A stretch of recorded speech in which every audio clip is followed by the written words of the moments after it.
Hello everyone, आज हम सीखेंगे साउंड ऑफ एग। बच्चे को सिखाना है, जब एक दो बार प्रैक्टिस करानी है, ऐसे बोलना है egg egg.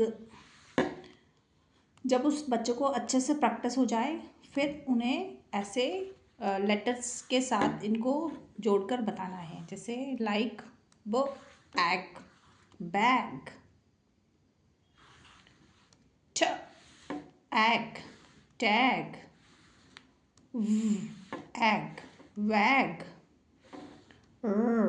egg, rag, egg, sag, egg, gag। ऐसे 2-3 बार आप प्रैक्टिस कराइए। फिर जब उनको थोड़ा सा प्रैक्टिस हो जाए फिर आप इस टाइप से उनको ये रीड करना सिखाएं। egg zag is a dog. He can wag his tail. He saw a bag on the log. ऐसे बार बार प्रैक्टिस कराइए तो डेफिनेटली बच्चे को आ जाएगा। अगर वीडियो पसंद आ रही है तो लाइक करिए, सब्सक्राइब कीजिए और शेयर कीजिए। Thank you.